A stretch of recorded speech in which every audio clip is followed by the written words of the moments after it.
Shalom semuanya.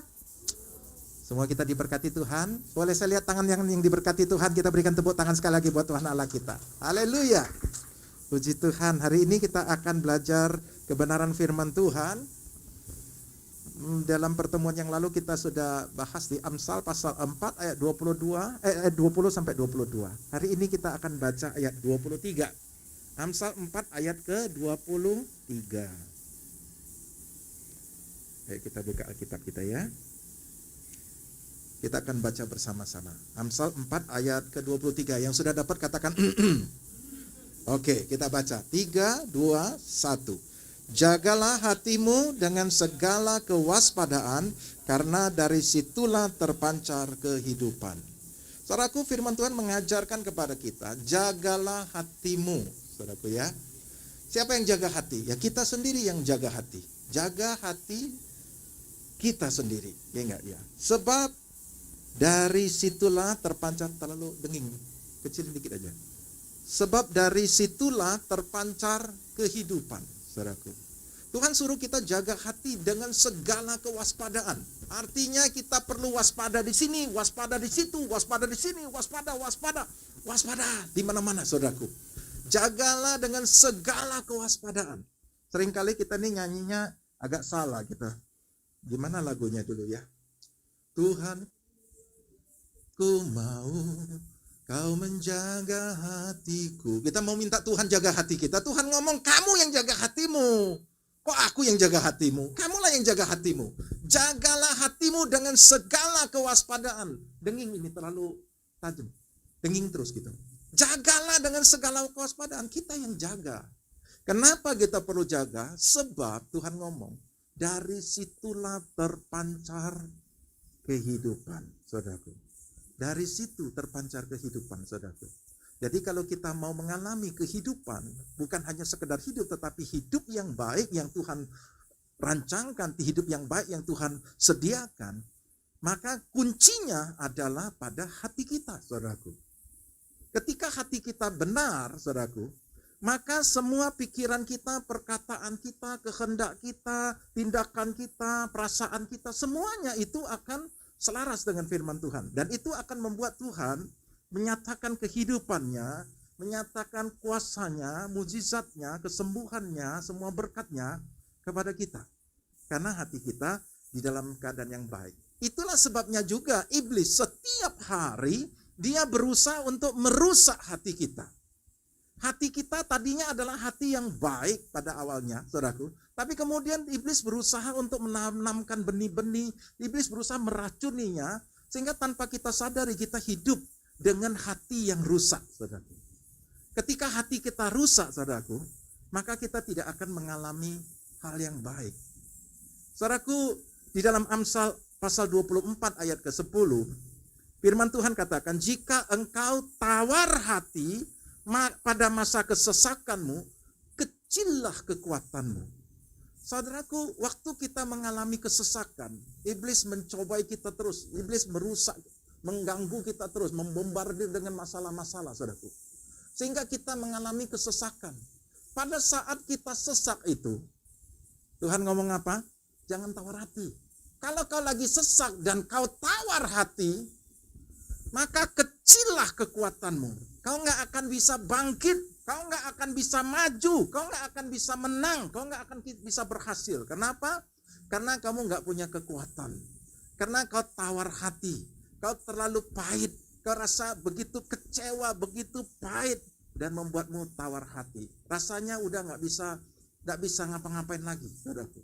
Saudaraku, itu gambaran daripada orang yang hatinya rusak. Ya, tawar hati adalah bagian salah satu jenis dari hati yang rusak. Di dalam perjanjian lama, waktu Tuhan memilih Yosua untuk menggantikan Musa, saudaraku, Tuhan berfirman demikian. Mari kita baca di dalam Yosua pasal 1 ayat ke-6 sampai ayat ke-9. Yosua 1 ayat 6 sampai 9. Saya bacain ya. Kuatkan dan teguhkanlah hatimu, sebab engkaulah yang akan memimpin bangsa ini memiliki negeri yang kujanjikan dengan bersumpah kepada nenek moyang mereka untuk diberikan kepada mereka. Hanya kuatkan dan teguhkanlah hatimu dengan sungguh-sungguh. Bertindaklah hati-hati sesuai dengan seluruh hukum yang telah diperintahkan kepadamu oleh hambaku Musa. Janganlah menyimpang ke kanan atau ke kiri supaya engkau beruntung kemanapun engkau pergi. Janganlah engkau lupa memperkatakan kitab Taurat ini, tetapi renungkan itu siang dan malam. Supaya engkau bertindak hati-hati sesuai dengan segala yang tertulis di dalamnya. Sebab dengan demikian perjalananmu akan berhasil dan engkau akan beruntung. Bukankah telah kuperintahkan kepadamu, kuatkan dan teguhkanlah hatimu. Janganlah kecut dan tawar hati, sebab Tuhan Allahmu menyertai engkau kemanapun engkau pergi.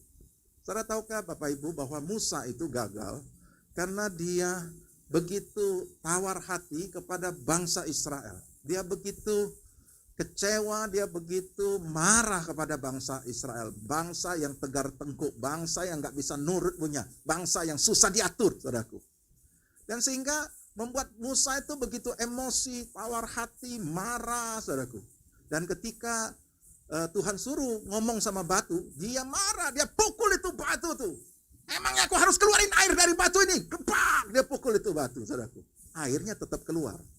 Namun kemudian Tuhan menghukum dia. Kamu gak menghormati aku. Ingat, Tuhan suruh ngomong, dia pukul itu batu, saudaraku. Dan selanjutnya, Musa tidak masuk ke dalam tanah perjanjian. Musa adalah orang yang baik. Musa adalah dikatakan sebagai orang yang paling lembut hatinya. Yang paling lembut hatinya itu pun bisa tawar hati, bisa marah, bisa.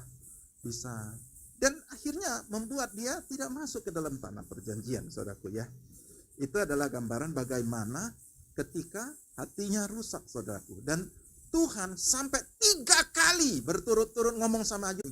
Ingatkan, apakah kau masih percaya bahwa kau sudah dimerdekakan oleh Yesus? Saat itu saya langsung disentakkan. Oh, aku bisa dengan mulut mengaku, dengan lantang, tapi hatiku tidak sampai kepada kepercayaan itu. Dan saya memperbaiki iman saya. Saya mulai merenungkan kembali bagaimana Yesus mati buat saya, Yesus menanggung semuanya, sampai kepercayaan saya kuat lagi. Dan ketika Pak Petrus tolong aku, Pak Petrus tolong aku, itu namanya tidak percaya. Kecuali saya belum ngomong sama dia. Saya sudah ngomong sama dia, oke, aku tolong, dia masih datang lagi begitu, itu tidak percaya. Dia tidak punya iman namanya. Tetapi ketika tindakannya, ketika dia sudah percaya, tindakannya akan ngomong apa? Pak Petrus, thank you ya.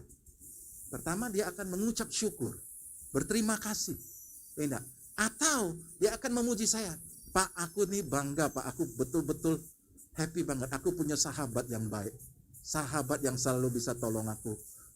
Itu namanya pujian. Tangkap saudaraku. Jadi waktu kita mengerti akan apa yang sudah Yesus lakukan, ketika kita percaya firman Tuhan katakan demikian, bahwa dia sudah bebaskan kutuk, aku tidak akan datang kepada dia dan aku akan terus minta-minta, tetapi aku akan mengucap syukur. Tuhan, aku bersyukur. Firman-Mu katakan, Kau sudah lepaskan aku dari kutuk ini, Tuhan. Firman-Mu katakan, Kau sudah lepaskan aku dari sakit penyakit. Firman-Mu katakan, aku bersyukur, Tuhan. Ia berkelimpahan, tetapi siapa yang tidak mempunyai, apapun juga yang ada padanya akan diambil daripadanya. Dengarkan baik-baik, saudara. Tuhan itu memberikan kepada kita kehidupan kerajaan sorga. Bersama saya katakan, kehidupan kerajaan sorga. Sebab kita ini bukan lagi warga dunia. Firman Tuhan katakan kita sekarang adalah warga kerajaan sorga, saudaraku. Kita tidak lagi dikuasai oleh iblis. Karena apa? Kita bukan warga dunia lagi, kita warga kerajaan sorga, saudaraku. Waktu kita terima Tuhan Yesus, kita adalah anak Allah dan kita adalah warga kerajaan sorga. Dan Tuhan memberikan kepada kita rahasia kerajaan sorga.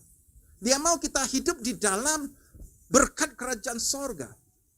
Kalau kau memiliki rahasia kerajaan sorga ini, dikatakan, barang siapa memilikinya ini ya, karena siapa yang mempunyainya, mempunyai apa? Mempunyai rahasia kerajaan sorga ini, kepadanya akan diberi sehingga dia berkelimpahan.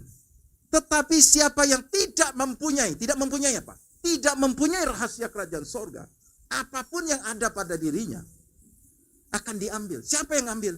Iblis, pencuri, pembunuh, pembinasa. Saudaraku, saya mau kasih tahu, Tuhan ajar kepada kita, kamu jangan seperti bangsa-bangsa lain yang tidak kenal Allah. Setiap hari mereka fokus, mereka kepada bagaimana mereka makan, minum, pakai. Itu dicari bangsa-bangsa yang tidak mengenal Allah. Ingat, kau lihat burung-burung di udara itu. Burung-burung gak pernah menanam, gak pernah menuai, gak pernah mengumpulkan. Dipelihara oleh Bapamu. Bapa di sorga tahu bahwa kamu membutuhkan itu. Carilah dahulu kerajaan Allah dan kebenarannya.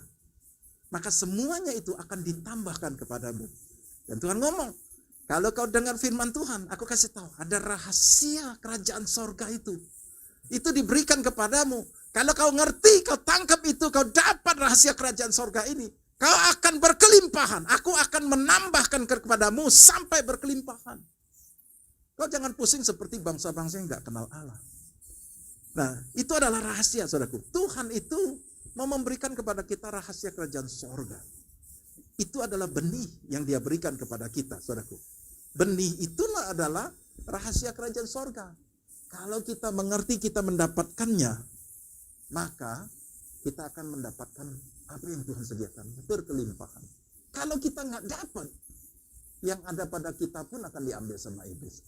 Nah, saudaraku, oleh karena itu iblis sangat tidak mau kau memiliki rahasia kerajaan sorga. Dia nggak mau banget. Dia mau supaya kau tidak mengerti. Dia mau kamu tidak mempunyai rahasia kerajaan sorga itu. Dia mau supaya benih itu tidak tertanam di dalam hatimu. Oleh karena itu dia rusak hatimu. Karena hati itulah adalah tempat benih itu ditanam, saudaraku. Kemudian Tuhan menjelaskan bagaimana ada contoh-contoh bagaimana benih ini bertumbuh, saudaraku ya. Tuhan menjelaskan kepada kita tentang hati kita. Apa yang tumbuh di dalam hati kita, saudaraku ya. Di dalam Matius pasal 15 ayat 19. Iblis mau supaya benih kerajaan sorga itu nggak pernah tumbuh di dalam dirimu. Sebaliknya yang lain-lain tumbuh. Ya, Matius 19 ayat 15 katakan ini. Karena dari hati timbul segala pikiran jahat, pembunuhan, perzinahan, percabulan, pencurian, sumpah palsu, dan hujat. Dari hati timbul apa? Pikiran jahat, dosa ya, pembunuhan, perzinahan, percabulan, pencurian, iri hati, dengki, segala macam. Itu muncul dari hati, saudaraku. Dan itu menajiskan orang. Saudara baca di ayat 20-nya. Itu membuat kita najis. Itulah yang menajiskan orang. Ketika hatimu dipenuhi dengan sampah yang seperti itu, dirimu itu najis. Najis itu seperti orang kena kusta, saudaraku. Najis, saudaraku. Lukas 6 ayat 45. Orang yang baik, Lukas 6 ayat 45. Coba tampilin. Oke. Orang yang baik mengeluarkan barang yang baik dari perbendaharaan hatinya yang baik. Dan orang yang jahat mengeluarkan barang yang jahat dari perbendaharaannya yang jahat. Karena yang diucapkan mulutnya keluar dari hatinya, saudaraku. Saudaraku, apa yang ada di dalam hati kita? Kita punya perbendaharaan hati kita itu isinya apa? Kita bisa tahu ketika kita berjumpa dengan orang. Ketika orang itu sekali ngomong, tiap kali kita ngobrol dengan dia, sekali ngomong adalah kata-kata pahit. Sekali ngomong adalah kata-kata menghakimi A, menghakimi B. Sekali ngomong gosip sana, gosip sini. Sekali ngomong menjelekkan ini, menjelekkan itu, saudaraku. Kita udah tahu, perbendaharaan hatinya, isinya adalah barang-barang buruk, saudaraku. Barang-barang rusak, sampah-sampah yang ditaburin oleh iblis, saudaraku. Benih yang bertumbuh di dalam dari hatinya itu bukan benih kerajaan Allah. Itu benih kerajaan dunia, saudaraku. Amin, saudaraku. Kita bisa lihat ketika kita bergaul dengan orang, kita melihat, oh kelakuannya itu, perkataannya itu, semuanya kita udah tahu. Ini orang ini isinya. Kelihatannya dia suci. Kelihatannya dia pelayan Tuhan. Kelihatan dia pendeta kayaknya. Kelihatannya, saudaraku. Tapi yang keluar dari perbendaharaan hatinya adalah barang-barang rusak. Barang-barang buruk. Firman Tuhan ngomong, orang yang baik mengeluarkan barang yang baik dari perbendaharaan hati yang baik, saudaraku. Dan orang jahat mengeluarkan barang yang jahat, saudaraku. Jadi kalau kita bisa melihat diri kita sendiri, kalau diri kita sering keluar kata-kata yang putus asa, kata-kata yang jelek, saudaraku, kita udah tahu, oh ternyata diriku dipenuhi benih yang buruk, saudaraku. Yang bertumbuh ini adalah benih yang buruk ternyata. Mari kita lihat apa yang dilakukan oleh iblis, saudaraku ya. Matius pasal ke 13 ayat ke-19. Yang pertama Tuhan menjelaskan tentang tanah yang berbatu-batu, tanah yang keras, hati yang keras, saudaraku ya. Matius pasal 13 ayat 19. Kepada setiap orang yang mendengarkan firman tentang kerajaan sorga, tetapi tidak mengertinya, datanglah si jahat dan merampas apa yang ditaburkan dalam hati orang itu.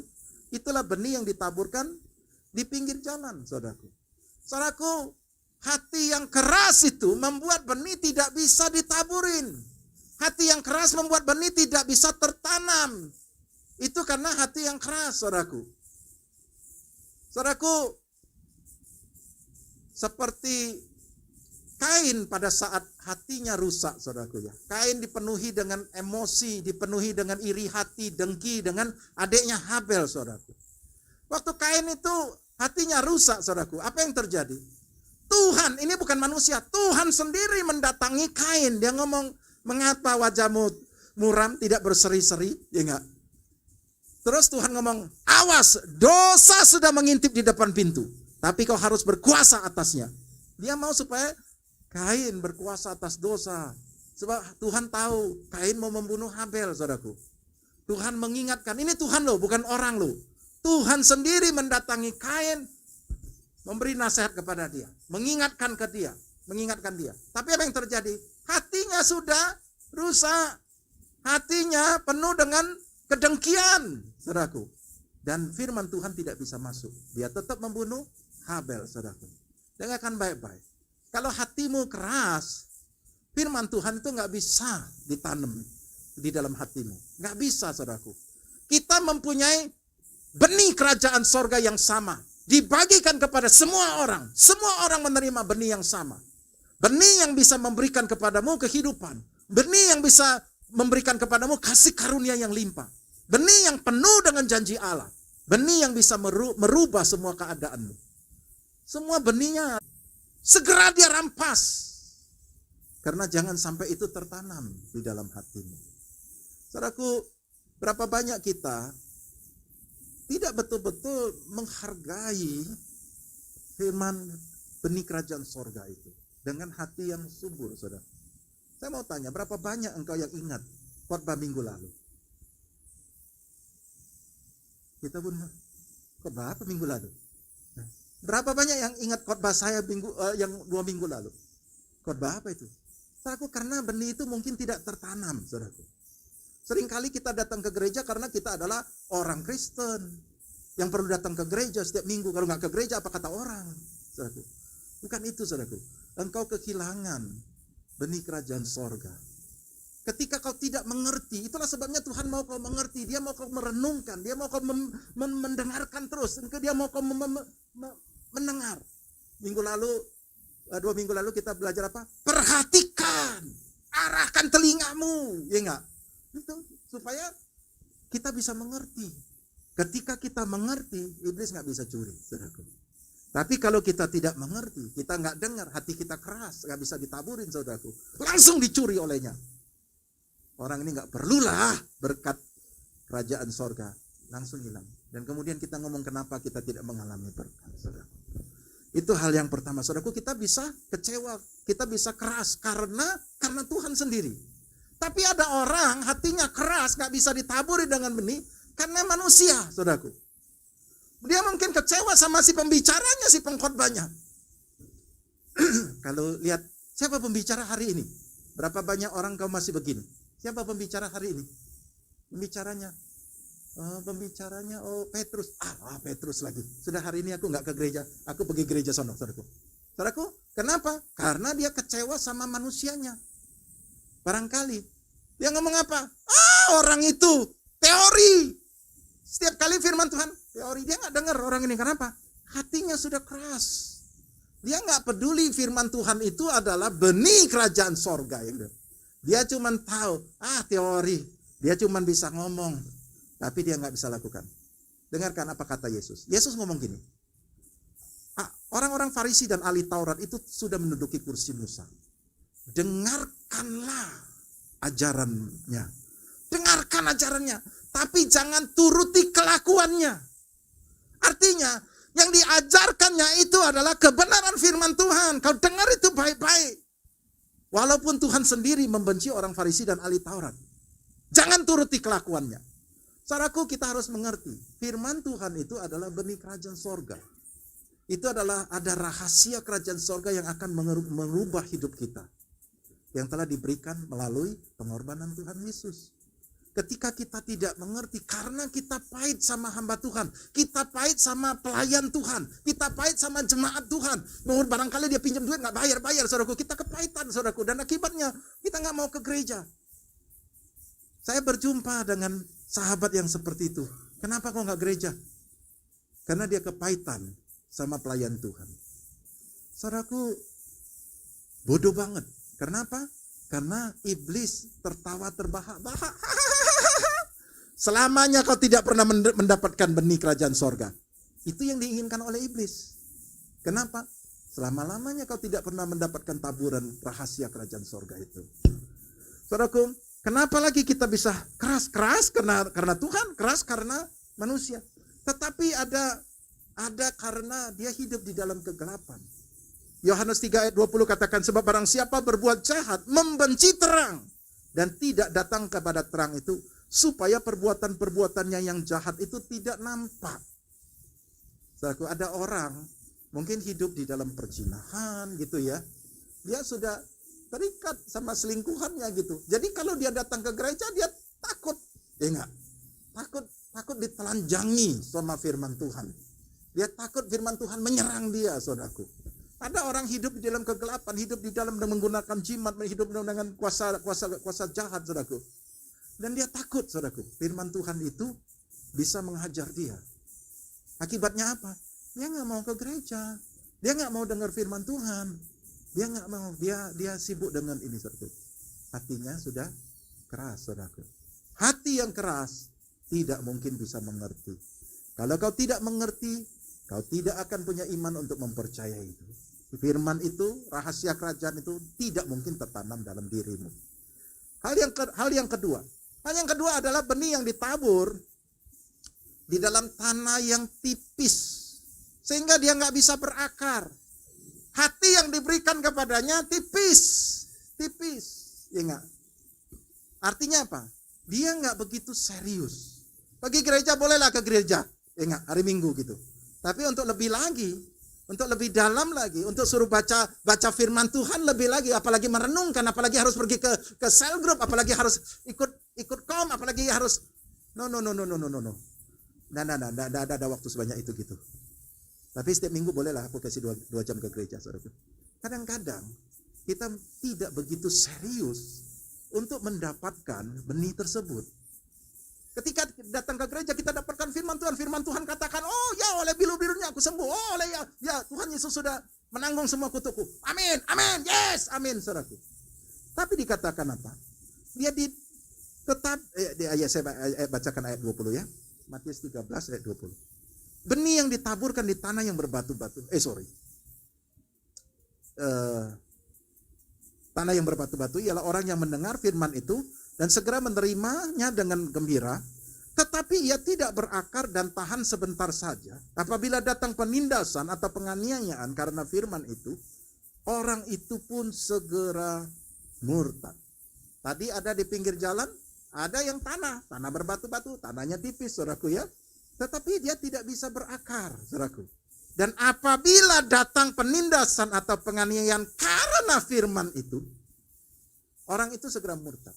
Artinya ketika kau terima firman Tuhan itu, akan ada testing, ada ujian. Apakah benar kau percaya, kau terima dengan sukacita? Apakah benar kau percaya itu? Ingat, ketika firman Tuhan katakan bahwa kita harus mengampuni. Amin. Tidak. Tuhan ngomong. Oke, testing dulu. Apakah betul aminnya itu betul-betul amin yang tulus? Coba kirim dulu satu orang yang membencikan itu. Ganggu dia. Apakah dia masih amin mengampuni? Ataukah dia akan menghajar, saudaraku? Ketika ujian itu datang terhadap firman yang dia percaya itu tadi. Firman yang dia terima dengan gembira itu tadi. Apa yang terjadi? Apakah dia hidup, dia melakukan, dia bertindak sesuai dengan firman itu? Dia berkata-kata sesuai dengan firman Tuhan itu? Ataukah kata-katanya adalah kata-kata yang penuh emosi, kata-kata yang keras, kata-kata yang ini, atau tindakannya yang sama sekali berbeda dengan apa yang dia aminkan, saudaraku? Itu namanya nggak serius. Banyak anak Tuhan ada di dalam kategori ini, saudaraku. Nah, kadang-kadang itu bukan hanya masalah terhadap perlakuan terhadap orang lain, tetapi masalah dalam kau mempercayai apa yang sudah Yesus kerjakan. Apakah kau sungguh mempercayai, ataukah ketika kau lihat, ternyata masih juga begini. Ya sudahlah, sudah. Itu mungkin nggak berlaku buat saya. Artinya nggak sungguh-sungguh percaya. Percayanya sedikit saja, saudaraku. Itu adalah tanah yang tipis, tidak terlalu serius dia mempercayai. Jangan sampai ada ujian yang mengetes sehingga dia nggak pernah berhasil. Ketika ujiannya yang mudah dia bisa berhasil. Ketika ujiannya yang susah nggak pernah berhasil. Dia ngomong no, nggak bisa kayak gitu. Nah, akhirnya dia tetap hidup dengan kemauannya sendiri. Dia tidak hidup sesuai dengan benih yang ditaburkan. Yang berikut adalah hati yang penuh dengan semak. Saudaraku, hati yang penuh semak, coba kita baca ayat ke-22-nya ya. Yang ditaburkan di tengah semak duri ialah orang yang mendengarkan firman itu, lalu kekhawatiran dunia dan tipu daya kekayaan menghimpit firman itu sehingga dia tidak bisa berbuah. Tidak berbuah ya. Semak-semak ini berbicara adalah tentang nilai-nilai yang ditanamkan oleh iblis. Sementara benih yang satu ini juga diterima, dia percaya, dia berusaha lakukan, dan iblis ngomong, aku sudah gak sempat curi, udah tertanam, gak bisa dicuri lagi, udah tertanam, dia udah mulai percaya. Jadi apa yang dilakukan oleh iblis? Iblis akan memberikan benih-benih juga. Dia akan kirimkan banyak nilai-nilai dunia dia akan kirimkan. Dan dia membuat nilai-nilai itu dia pupukin terus supaya nilai-nilai ini juga menjadi kuat. Kita imani, kita hidupi, kita percayai, saudaraku. Dan ada saatnya ketika nilai-nilai yang ditanamkan iblis ini makin kuat, maka kita akan hidup berdasarkan nilai-nilai itu. Itulah benih firman-Nya itu sudah dihimpit oleh semak belukar. Dia menanamkan semak belukar, dia terus kipasi terus, dia suburin terus supaya semak belukarnya makin kuat. Kita terus menghidupi nilai-nilai ini. Nilai-nilai ini tadinya sedikit kecil, makin lama makin besar, makin kita hidupi. Dan kemudian akhirnya kita tidak lagi menghidupi nilai kerajaan Allah. Tidak lagi memperhatikan nilai kerajaan Allah. Saudaraku, waktu kita masih belum diberkati, kita mungkin masalah keuangan, saudaraku. Tiba-tiba ada benih firman Tuhan mengajarkan kepada kita untuk kita mengembalikan perpuluhan, saudaraku. Waktu kita miskin, kita lagi udah gak diberkati, kita kembalikan perpuluhan. Kita kembalikan perpuluhan. Tapi waktu kita diberkati, ketika penghasilan kita sudah ratusan juta, miliaran, saudaraku, kita mulai berpikir, yang benar, masa kasih perpuluhan sampai puluh juta? Masa kasih perpuluhan sampai ratusan juta? Kayaknya gak perlu deh, gereja gak perlu deh sebanyak itu gitu. Saudaraku, dia mulai berpikir dengan banyak nilai-nilai. Kayaknya nggak perlu. Dia mulai banyak nih. Saudaraku, dia mulai memikirkan dengan nilai-nilai yang ditanami oleh iblis. Akibatnya, dia tidak lagi bisa menjalani nilai yang dia miliki pertama. Ingat, waktu kita masih belum memiliki apa-apa, mungkin kita masih belum kaya, kita masih hidup susah seperti itu. Ada orang yang kita mudah banget memaafkan. Sudah, maafkanlah. Tapi ketika kita sudah diberkati, kita udah menjadi orang yang berhasil, ada orang yang kita mau kasar sama dia. Kita mau menunjukkan siapa kamu. Saya ini siapa? Kamu nggak tahu gitu. Wah, kita mulai kasar. Kita mulai menghakimi. Kita mulai keras, saudaraku. Nilai-nilai yang kita tidak miliki dulu, saudaraku. Waktu kita belum begitu diberkati. Berapa banyak orang yang seperti itu, saudara? Orang yang dulunya hidup dengan nilai-nilai benih firman Tuhan, nilai-nilai kerajaan Allah. Tapi kemudian ada nilai-nilai baru, saudaraku. Alkitab mengajarkan kepada kita, semak belukar ini berbicara pertama adalah tentang kekhawatiran, kecemasan, kekhawatiran, saudaraku. Ingat, waktu kita sedang menangkap nilai-nilai firman Tuhan, kita mengaminkan, kita mempercayai, dan itu mulai bertumbuh, saudaraku. Tapi kemudian iblis terus memberikan kita banyak tekanan, saudaraku. Dan kemudian dia membuat kita itu hidup dengan kekhawatiran-kekhawatiran. Hidup dengan ketakutan-ketakutan, saudaraku. Saya berjumpa dengan seorang sahabat, saudaraku. Kenapa kamu udah lama gak ke gereja? Dia ngomong apa? Oke, nanti ya. Nanti, saya ini lagi sesak hidup saya, lagi berat hidup saya. Nanti aku menata ini dulu. Kalau sudah beres, nanti aku pergi ke gereja. Saudaraku, iblis itu mau membuat hidupmu kacau balau. Dia mau membuat hidupmu tidak bergantung kepada Tuhan. Dia mau kau mengandalkan kekuatanmu sendiri, membereskan masalahmu sendiri, gak usah cari Tuhan, wes. Ingat.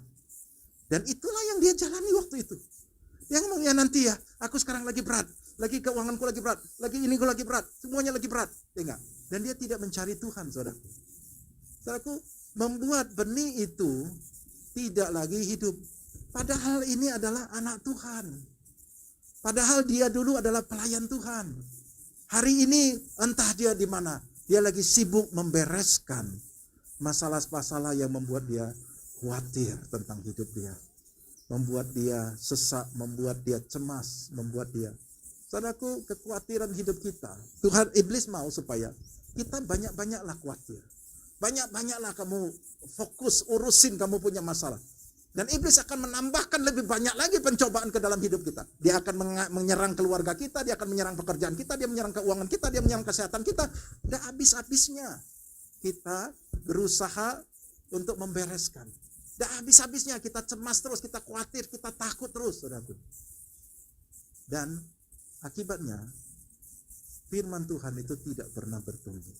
Mati dihimpit oleh kekhawatiran-kekhawatiran. Tuhan ngomong, perhatikan yang ini, jangan yang itu. Perhatikan firmanku, jangan perhatikan ketakutan-ketakutan, jangan perhatikan masalah-masalahmu yang akan bikin kau gila. Perhatikanlah firmanku, arahkanlah firmanku, biarlah matamu tidak menjauh daripada ini. Simpen dalam lubuk hatimu. Masih ingat, saudaraku?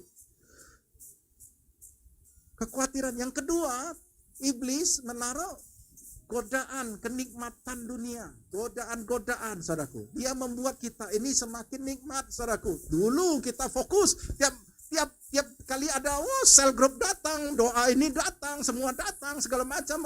Bahkan di Zoom pun ikut semua gitu. Tapi ketika kita mulai menikmati, mendapatkan kenikmatan-kenikmatan di dalam hidup kita. Ketika kita mulai diberkati, iblis berusaha membawa kita lebih lagi. Kau nikmatilah hidupmu. Sekarang kamu nikmati dulu. Kau gak bisa nikmati aja. Bebas-bebas aja. Seliar-liarnya, saudaraku. Saudaraku, berapa banyak anak-anak Tuhan juga seperti itu, saudaraku. Mereka terjebak dengan kenikmatan-kenikmatan dunia, saudaraku. Mereka mulai menikmati kehidupannya yang baik. Menikmati kekayaannya. Ingat pujian, keangkuhan, kekuasaan, seks, dan macam-macam, saudaraku. Saudaraku, dan itu membuat mereka lebih enjoy, lebih menikmati, dan mereka haus akan hal-hal tersebut, saudaraku.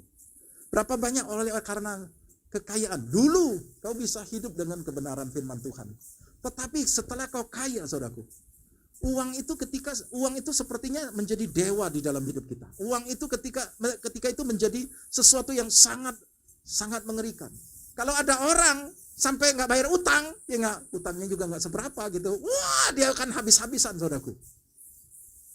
Berapa banyak orang karena uang, saudaraku, dia bisa musuh sama saudara kandungnya sendiri, musuh sama bapaknya, berakhir di pengadilan. Suami istri berakhir di pengadilan, saudaraku. Kenapa? Karena uang, saudaraku.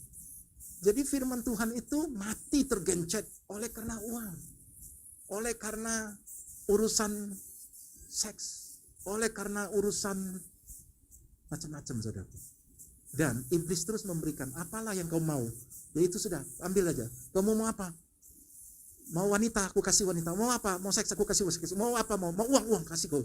Saudaraku, dan membuat kita itu mendewa-dewakan itu, hal-hal tersebut. Dan hal-hal itu bertumbuh menjadi kuat, menjadi sangat penting, lebih penting daripada rahasia kerajaan sorga, lebih penting daripada firman Tuhan. Berapa banyak engkau punya semak belukar hal-hal yang banyak yang lebih penting daripada firman Tuhan. Kau boleh melanggar firman Tuhan asal jangan kehilangan jangan kehilangan ini. Ada orang punya anak, dulu nggak punya anak. Saya punya pernah doain satu orang ya. Orang ini adalah pelayan Tuhan ya. Dia sudah menikah 11 tahun, saudaraku. Dan kemudian dia punya keturunan. Dan ketemu sama saya gitu. Saya berdoa untuk dia. Ingat, saya berdoa untuk dia. Dan kemudian dia punya anak. Dan kemudian saya lama nggak lihat dia ke gereja. Saya tanya dia, di mana kamu? Kok lama sekali? Iya Pak, anak saya masih kecil Pak gitu. Saya bingung, anakmu kecil kenapa? Apa hubungannya nggak bisa ke gereja? Ya nggak? Tak apa-apalah dibawa ke gereja. Aduh Pak, nanti takut dia kedinginan Pak. Aduh, kedinginan pula. Anaknya takut kedinginan di gereja, saudaraku. Saudaraku, hal-hal ini ini adalah semak belukar yang membuat dia menempatkan kebenaran firman Tuhan itu di bawah, saudaraku. Dan menjadikan itu menjadi atas. Saudaraku, ada banyak kenikmatan hidup yang iblis mau berikan supaya kamu boleh lebih mementingkan itu daripada kebenaran firman Tuhan. Itulah semak belukar yang membuat firman Tuhan gak bisa bertumbuh. Iblis terus memberikan kepada kita. Nah, Tuhan ajarkan kepada kita untuk kita memiliki hati yang bersih. Secara berkala ceklah hati kita. Kalau hati kita mulai ada semak belukar, jangan biarkan semak belukar kita ini bertambah besar, bertambah banyak, berusaha menguasai lebih penting lagi daripada firman Tuhan. Babatlah semak belukar itu. Supaya benih ini bisa bertumbuh dengan baik. Jangan sampai ini ketika ini sudah besar, sudah susah untuk membabatnya, saudaraku. Biarlah kita ini menjaga hati kita. Secara berkala selalu cek. Jangan biarkan ada semak belukar. Secara berkala selalu cek, ya enggak? Biarkan benih itu berakar, ya enggak? Lebih serius lagi supaya dia lebih berakar. Renungkan lagi supaya dia lebih berakar sampai dia di dalam, betul, saudaraku. Sehingga ketika dia bertumbuh, dia enggak takut angin, dia enggak takut segala macam. Dan dia akan berakar, dia akan bertumbuh dengan baik. Jagalah hatimu supaya rahasia kerajaan sorga, benih itu bisa tertanam dalam hatimu. Ketika dia sudah tertanam, ketika kau sudah mengerti, kau percaya, kau mulai bertindak sesuai dengan itu, kau mau terus kau hidup sesuai dengan itu, maka kau akan melihat itu akan berbuah lebat 100 kali lipat, saudaraku. Dia akan berbuah lebat, akan membuat imanmu bertumbuh dan mengambil semua kasih karunia yang sudah Tuhan sediakan. Apa yang tidak kelihatan, yang hanya tertulis pada firman Tuhan, mulai kelihatan, saudaraku. Yang tadinya adalah firman Tuhan, entah tentang kesembuhan, untuk kemerdekaan, keselamatan, untuk berkat, segala sesuatu, itu menjadi muncul. Saya akan tutup dengan satu firman Tuhan di dalam 2 Korintus 5. Next time saya bahas tentang ini. 2 Korintus 5 ayat ke 17 dan 18. Jadi, siapa yang ada di dalam Kristus, ia adalah ciptaan baru. Yang lama sudah berlalu, sesungguhnya yang baru sudah datang. Dan semuanya itu dari Allah yang dengan perantaran Kristus telah mendamaikan kita dengan dirinya yang telah mempercayakan pelayanan pendamaian itu kepada kami. Saya bacakan dari dalam bahasa Inggris ya. Therefore, from now on ayat 16 itu, ayat 17. Therefore, if anyone is in Christ, he is a new creation. All things have passed away. Behold, all things have become new. Now all things are of God, who has reconciled us to himself through Jesus Christ and have given us the ministry of reconciliation. Saudaraku, dikatakan jadi, oleh karena itu, saudaraku, Setiap orang yang ada di dalam Kristus, dia adalah ciptaan baru. Dia titik 2. Artinya ada penjelasannya. Apa itu ciptaan baru? All things, segala yang lama, segala hal yang lama itu sudah lewat, sudah berlalu. Behold, all things ini adalah semua hal yang baru. Semua hal have become new, telah menjadi baru. Segala sesuatu pada dirimu itu telah menjadi baru. Kesehatanmu menjadi baru, jantungmu menjadi baru, rahimmu menjadi baru, ginjalmu menjadi baru. Semuanya menjadi baru. Keuanganmu menjadi baru. Segala hal. All things have become new. Dalam ciptaan baru. Ingat, now all things are of God. Dan sekarang semua yang baru itu, semua, all things, segala sesuatu adalah dari Tuhan. Yang telah mendamaikan kita dengan dirinya melalui Yesus Kristus. Saudaraku, di dalam pendamaian Yesus Kristus, Tuhan memberikan kita ciptaan baru dan menyediakan segala yang baru. Semuanya telah jadi baru. Semua yang buruk, yang lama itu udah check out. Yang baru kau akan terima ketika hatimu tertanam dengan kebenaran firman Tuhan. Apa yang baru, apa yang kau percayai, dan kamu mulai menerima semua yang baru itu terjadi pada dirimu sebagai ciptaan baru. Amin, saudaraku. Hari ini Tuhan ajar kita, jagalah hatimu. Jagalah hatimu dengan segala kewaspadaan.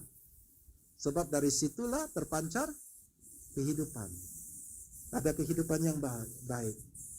Di mana melalui perantaran pendamaian dengan Tuhan melalui perantaran Yesus, saudaraku, telah memberikan kita hidup yang baru. Hidup yang dimana segala sesuatu sudah baru. Yang lama, yang buruk, semuanya sudah tak berlaku lagi. Yang baru sudah datang. Dan semuanya sudah jadi baru. Dan semuanya tertulis pada firman Tuhan. Dan itu adalah rahasia kerajaan sorga. Yang akan ditaburkan dalam hatimu. Ketika kau bisa percaya, kau hidup di dalamnya, maka kau akan menerimanya di dalam kehidupanmu. Jagalah hatimu, supaya rahasia kerajaan sorga ini bisa bertumbuh. Amin. Mari kita bangkit berdiri.